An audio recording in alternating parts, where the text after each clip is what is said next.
Welcome back everyone. Yesterday's class we saw electric potential in various configurations. Now today we will look upon equipotential surfaces and their properties in this video. Very important topic. Okay, so first of all I should explain you what is equipotential surface. Equipotential surface. This I should explain you first. Consider, see, this is a sphere. What is this? This is a sphere. And this is the center of the sphere. Now let us consider that radius of this sphere is r. What is the radius of this sphere? R. So now let us assume that there is a point or there is a test charge plus q0 at infinity. There is a test charge q0 at infinity. Now when I bring this test charge from infinity on the surface of this sphere, getting the point? अब मैं इस test charge को infinity से इस surface की sphere पर लाके रखूंगा. So when I will bring this test charge from infinity to on the surface of this sphere, say at this point A, at this point B, at this point C, at this point D. I have to bring this test charge from infinity to point A, B, C and D, and all these points lie on the surface of the sphere. So in doing this, I am required to do some work. Correct? Now that work that has been done by me, the work that has been done by me to bring this test charge from infinity to point A, B, C and D will be known as potential at point A, B, C and D. Correct? मैं जो भी काम करूंगा इस plus Q0 test charge को infinity से point A B C D तक लाने में वो ही वर्क डन इन चारों पॉइंट पे क्या होगा? पोटेंशियल होगा. करेक्ट? तो let us do that. Now see potential is V is equals to K Q upon R. What is this Q? This Q is not the charge that we will bring. This Q is the charge that is here at the center of the sphere. है ना? जिसकी electric field में ये test charge आ रहा है वो ये charge Q है. तो वो ये चार्ज Q मान लिया हमने. Now see this potential V is directly proportional to Q, क्योंकि K तो कांस्टेंट है. तो अगर मैं चार्ज को बढ़ा दूंगा तो पोटेंशियल बढ़ जाएगा कि नहीं बढ़ जाएगा? सर बिल्कुल बढ़ जाएगा. मजा आया समझने में? तो अगर हमने चार्ज को बढ़ा दिया तो भाई पोटेंशियल बढ़ जाएगा. और ये चार्ज कौन सा है? ये चार्ज इस स्फीयर वाला है. तो इस स्फीयर पे मैं चार्ज बढ़ा दिया, फिक्स चार्ज रखा हूं. क्या चार्ज है? Q. तो अगर ये चार्ज फिक्स है तो ऑब्वियस सी बात है अभी चार्ज तो चेंज होगा नहीं, तो आपका पोटेंशियल भी चेंज नहीं होगा. है ना? अब ये पोटेंशियल किस पे डिपेंड करता है? ये इनवर्सली डिपेंड करता है 1/r पे. मतलब अगर मैं r को बढ़ा दूं तो पोटेंशियल कम हो जाएगा, अगर मैं r को कम कर दूं तो पोटेंशियल ज्यादा हो जाएगा. है? और ये r क्या है? ये r इस टेस्ट चार्ज और इस इलेक्ट्रिक फील्ड क्रिएट करने वाले चार्ज के बीच में डिस्टेंस है. तो आप लोग ये चीज देखिए कि जब मैं इस टेस्ट चार्ज को point A B C D पे लाऊंगा तो ये जो टेस्ट चार्ज है एक तो यहां होगा, तो इसका डिस्टेंस क्या हो गया? Q से कैपिटल R, है ना? एक में इसको यहां लेकर आ सकता हूं, तो डिस्टेंस क्या हो गया, अगेन कैपिटल आर। और एक में इसको यहां लेकर आ सकता हूं, अगेन डिस्टेंस क्या हो गया, कैपिटल आर। यानी कि सभी केसेस में आप ये देखिए कि Q भी सेम है, R भी सेम है, तो भाई सब में Q की वैल्यू क्या डलेगी, भाई यहां पर अगर मुझे पोटेंशियल निकालना है, सपोज VA में पोटेंशियल निकालना है, तो it will be KQ upon R। VB में निकालना है तो देखो KQ अपॉन R। C पे निकालना है तो VC is equals to KQ upon R। और D पे निकालना है तो VD is equals to KQ upon R। तो यानी कि हर पॉइंट पे पोटेंशियल कैसा है, इक्वल है। पोटेंशियल कैसा है, इक्वल। तो ऐसी सरफेस को हम इक्वी पोटेंशियल सरफेस कहते हैं। इजी। तो देखो equi potential surface, equi potential surface. Equi का मतलब होता है इक्वल, पोटेंशियल का मतलब होता है पोटेंशियल। तो ऐसी सरफेस जिसके हर पॉइंट पर पोटेंशियल कैसा होगा, इक्वल होगा, उस सरफेस को हम इक्वी पोटेंशियल सरफेस कहते हैं। ऐसी सरफेस जिसके हर पॉइंट पर पोटेंशियल कैसा होगा, इक्वल होगा, तो उसको हम लोग इक्वी पोटेंशियल सरफेस कहते हैं। तो आप देख लो, ये जो एक स्फीयर है, इस स्फीयर के हर पॉइंट पर पोटेंशियल कैसा है, इक्वल, तो इसलिए हम इसको क्या कहेंगे, इक्वी पोटेंशियल सरफेस कहेंगे। समझ में आया? तो equi potential surface means surfaces on which potential at every point, surfaces on which potential at every point is equal is known as equipotential surface. Correct? चलो मजा आया। अब हम इसकी प्रॉपर्टीज पढ़ लेते हैं कुछ। ठीक है, इसकी मेनली 4 प्रॉपर्टीज हैं, तो अब हम वो 4 प्रॉपर्टीज में से पहली प्रॉपर्टी पढ़ लेते हैं। देखो भाई साहब, पहली प्रॉपर्टी क्या है? पहली प्रॉपर्टी है no work is done in moving a test charge on equipotential surface। आपको एक इक्विपोटेंशियल सरफेस आप अज्यूम कर लो, ये देखो इक्विपोटेंशियल सरफेस, थोड़ी नीचे अज्यूम कर लेना है ना। ये आपके पास एक इक्विपोटेंशियल सरफेस है। ठीक है, इस इक्विपोटेंशियल सरफेस का ये आपका सेंटर है और ये आपका पॉइंट आर मैंने मान लिया। क्या बोल रहे हैं भाई? आप ऐसे बोल रहे हैं कि आपके पास 2 पॉइंट है। सपोज कर लो एक पॉइंट आपके पास ए है और एक पॉइंट आपके पास बी है। ठीक है, तो ये ए की डिस्टेंस यहां से कितनी है, ये भी आर है, मान लो सेंटर ओ है। तो बोल रहा है फर्स्ट पॉइंट कि अगर मैं एक टेस्ट चार्ज को पॉइंट ए से पॉइंट बी तक लेके जाऊं तो वर्क डन 0 होगा, कोई वर्क नहीं करना पड़ेगा। क्यों नहीं करना पड़ेगा? क्योंकि ए पर पोटेंशियल और बी पर पोटेंशियल क्या है, सेम है। अब इसका प्रूफ देखो वी ए क्या है, potential at A, potential at ए।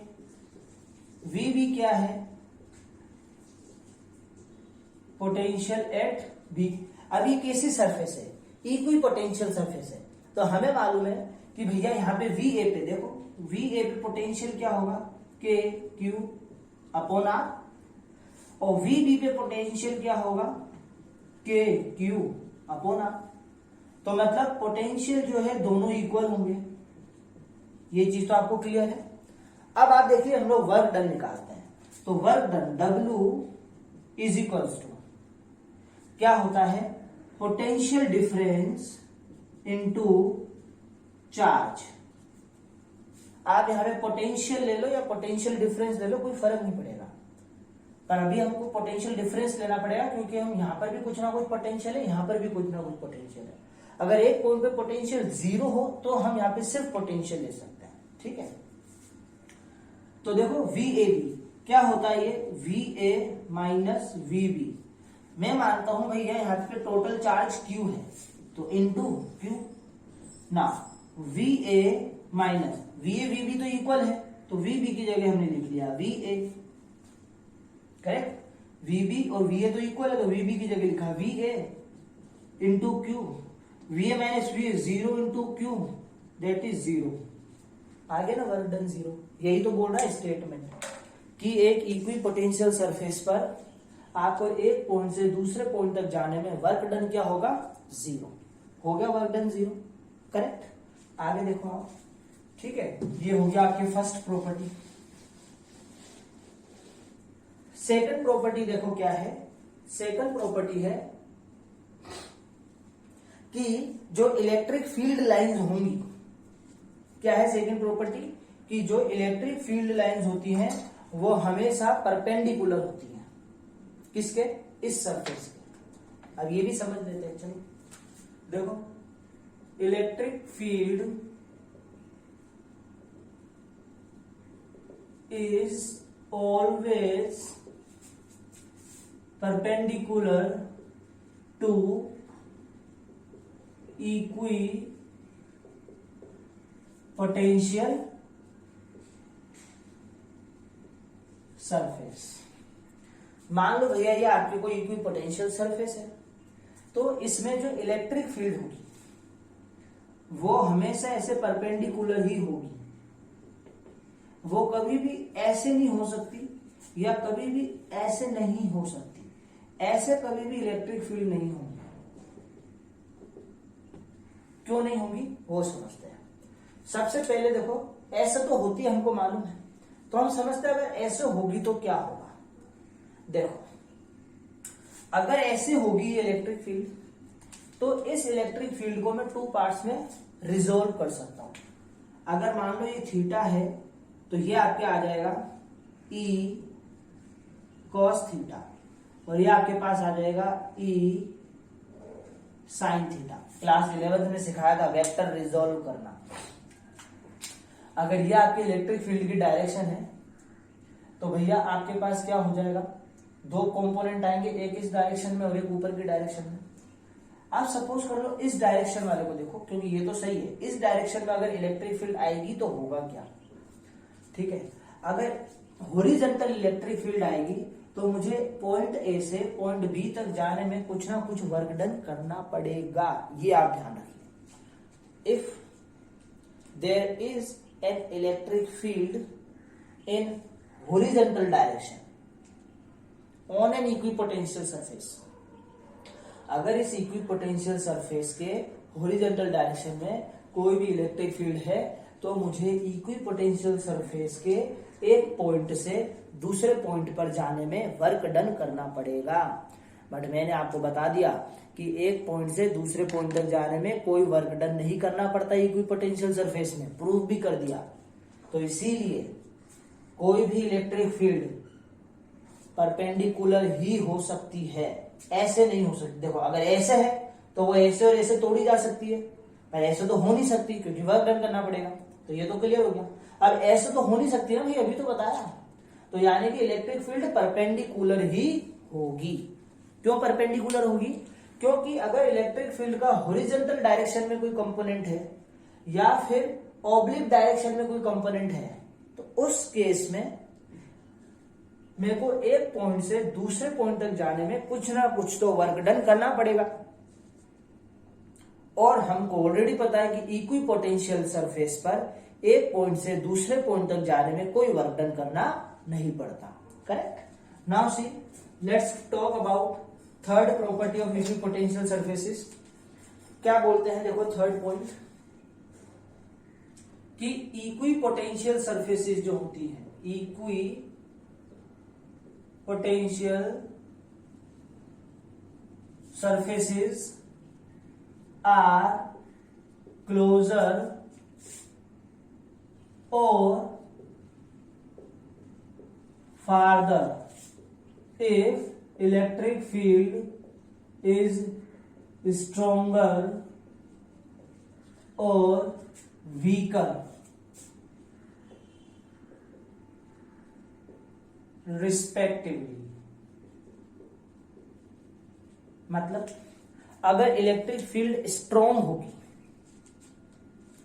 तो इक्विपोटेंशियल सरफेसेस पास पास होंगी, और अगर इलेक्ट्रिक फील्ड वीक होगी तो इक्विपोटेंशियल सरफेसेस दूर दूर होंगी। इसको हम लोग कैसे चेक करेंगे, देखिए आप लोग, हमें मालूम है, क्या मालूम है हमें मालूम है E is equals to minus D V upon D R होता है। E is equals to minus D V upon D R होता है, ठीक है। तो यहां से देखो मैं ऐसा लिख सकता हूं D R is equals to minus D V upon E. तो if D V is constant है, मैंने मान लिया डीवी कांस्टेंट है। अब बच्चे बोलते हैं तो सर एक बात आप ऐसा बताओ ना कि अगर डीवी कांस्टेंट है तो हाँ तो इलेक्ट्रिक फील्ड जीरो होती है, आप नहीं कर बताता। अरे बच्चा ऐसा नहीं होता। देखो इसके इस शेल के अंदर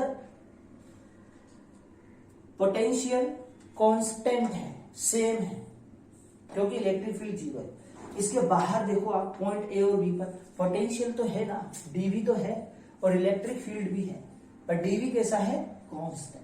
समझ में आया? तो अंदर तो देखो इलेक्ट्रिक फील्ड जीरो है, इसीलिए डीवी कांस्टेंट है, बट बाहर देखो इलेक्ट्रिक फील्ड कांस्टेंट, मतलब इलेक्ट्रिक फील्ड तो है बट डीवी कांस्टेंट नहीं, सॉरी डीवी भी कांस्टेंट है, करेक्ट। तो अगर डीवी कांस्टेंट है तो मैं क्या लिख सकता हूं, D R is directly inversely proportional to 1 upon E, और डी आर मतलब क्या होता है, डिस्टेंस। तो अगर मैं इलेक्ट्रिक फील्ड को बढ़ा दूं तो डिस्टेंस कम हो जाएगा, अगर मैं इलेक्ट्रिक फील्ड को कम कर दूं तो डिस्टेंस बढ़ जाएगा। तो यही तो बोल रहे हैं कि अगर स्ट्रॉन्गर है इलेक्ट्रिक फील्ड तो डिस्टेंस देखो कम होगा, क्लोज होंगी तो डिस्टेंस कम होगा ना, और अगर इलेक्ट्रिक फील्ड वीकर है तो देखो फार्दर होंगी, मतलब डिस्टेंस ज्यादा होगा। तो ये आपके देखो थर्ड सिचुएशन भी प्रूव हो गई, करेक्ट। अब आपके पास आखिरी चीज आती है कि क्या होगा अगर दो इक्विपोटेंशियल सरफेसेस एक दूसरे को कट करेंगे। तो ये तो थर्ड प्रॉपर्टी है। फोर्थ प्रॉपर्टी आप देखो, no two equipotential surfaces can intersect